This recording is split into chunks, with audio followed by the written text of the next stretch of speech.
Why, hello there, lovely one. It's me, Helen the Great, and we are going to find the equation or the formula of this function. Now, the first thing we need to figure out is what type of function it is. And I'm sure you can see it's a type of function that either smiles at you or frowns at you, and in this case it is smiling at you, which means it's a parabola. It's a parabola shape, which means it's a quadratic function. So let's just write that over there. Quadratic function.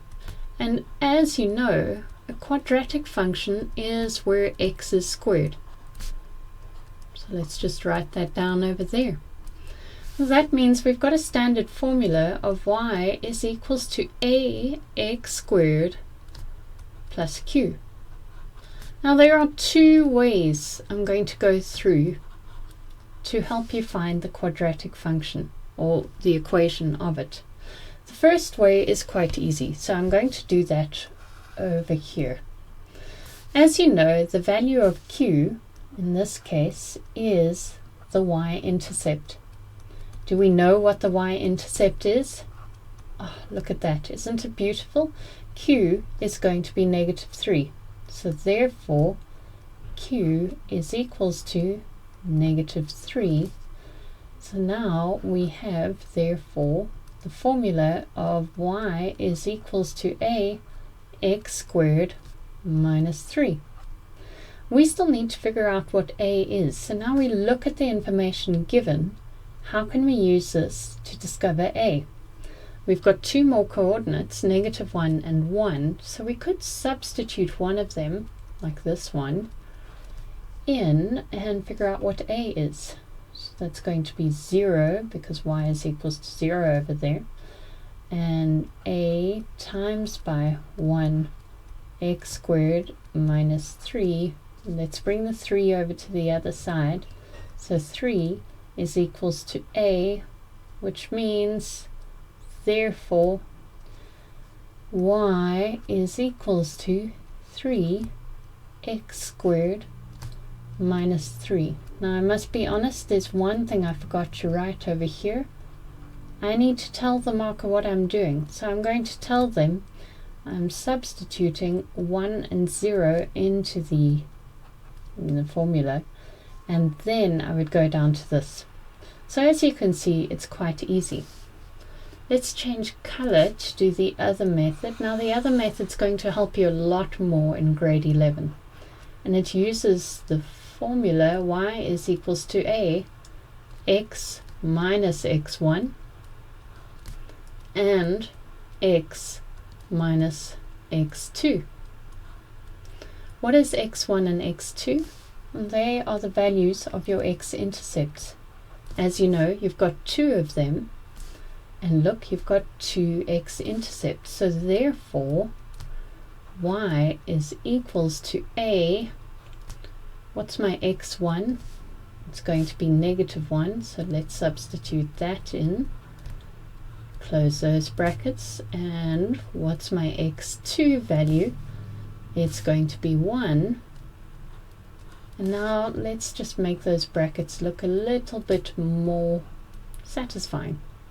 Beautiful, friendly even. But now we still have a problem because we still don't know what the a value is. And just like this method over here where we had to substitute a coordinate, we're going to have to do that over here. But now we've used both x-intercepts, so we're not going to use them again. We're now going to substitute the y-intercept into it. And that means when y, let's do what I forgot last time. I'm going to substitute 0 and -3. So -3 is equals to, we don't know what a is yet, but we do know that x is going to be 0 at this coordinate. And you can do this a lot faster than what I'm going to do, but I'm going to show you how we're going to multiply it out. So that first bracket is going to be 1, the second bracket -1, which means we have -a. Let's continue this over here. Therefore, a is equals to 3. So now I have y is equals to 3 x plus 1 and x minus 1. Now, is it in that formula yet? No, it's not. So let's just multiply out some brackets. You can use FOIL. So that means it's going to be x squared minus x plus x minus 1. But if you were sharp, you would have seen that these two brackets are the result of a difference of two squares. So when you add them together, or multiply them together, add the like terms over here, you're going to get x squared minus 1. And that means that y is equals to 3 x squared minus 3. Now, this method is also particularly useful when you're given the x-intercepts and one random point. We don't have to have the y-intercept to use this. But like I said, this is something that you're probably going to use more in grade 11. As you can see, not too bad. Much love.